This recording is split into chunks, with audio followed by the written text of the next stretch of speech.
up your backpacks, we're on a quest to explore the world. We'll do our best.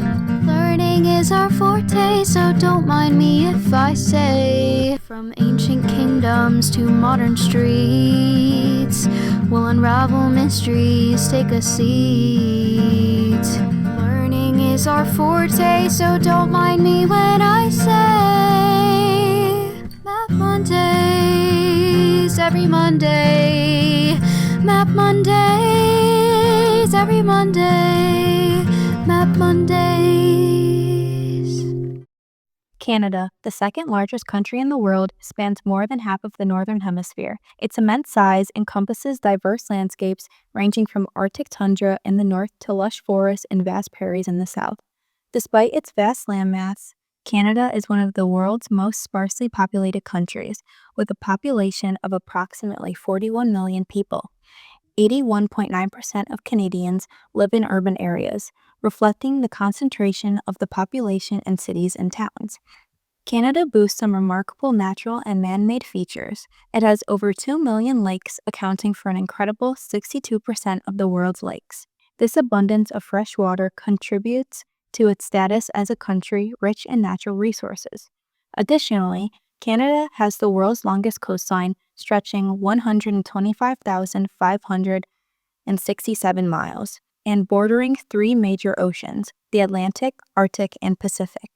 The Trans-Canada Highway, the world's longest national highway, spans 4,860 miles, connecting the country from coast to coast and symbolizing its unity despite its vast size. Another significant landmark is the U.S.-Canada border, the longest international border in the world, emphasizing the close relationship between the two neighboring nations. Canada's history and culture are deeply tied to its Indigenous peoples and early European settlers. Nunavut is the largest and northernmost territory of Canada. It was separated officially from the Northwest Territories on April 1, 1999, via the Nunavut Act and the Nunavut Land Claims Agreement Act, which provided this territory to the Inuit for self-government. Indigenous groups, including the Inuit in Nunavut, have shaped the nation's identity and continue to play a vital role in its cultural fabric. Evidence of early European exploration can be seen at Las Olmedo in Newfoundland, where Viking settlements once stood. Archaeological evidence suggests the settlement served as a base camp for Norse exploration of North America before Columbus exploration. In Quebec, particularly in the Old Quebec, the influence of French colonization remains evident in its architecture, language, and traditions. The nation's government is a federal parliamentary democracy operating under a constitutional monarchy. King Charles III serves as Canada's Chief of State and is represented domestically by Governor-General Mary Simon.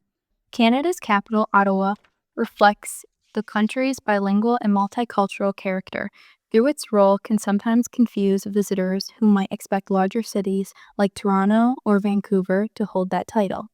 Canada is divided into 10 provinces: Alberta, British Columbia, Manitoba, New Brunswick, Newfoundland, and Labrador, Nova Scotia, Ontario, Prince Edward Island, Quebec, and Saskatchewan, and 3 territories: Yukon, Northwest Territories, and Nunavut. Provinces have more control over their own government than territories do. Each region, though, contributes to the country's diversity and unique identity. For example, Toronto in Ontario is one of the most multicultural cities in the world, with a large immigrant population. It is Canada's largest city and its economic hub, contributing 20% of the country's GDP. It's a center for banking, finance, distribution, and industry. Notable geological and scientific achievements highlight Canada's global impact. Gros Morne National Park exposes some of the Earth's oldest crust, providing valuable insights for geologists. Because of this, the rugged terrain in this area has been used to simulate conditions on Mars, aiding in the testing of the Mars rover. Finally, the Canadian flag is composed of the colors red, white, and the national symbol, the maple leaf. The red represents the red leaves of the country's maple trees in the fall and the sacrifices made by Canadians in war. The white stands for the snow of the Canadian winters and the neutrality of the nations. Thank you for joining me on Map Monday as we visited the beautiful country of Canada.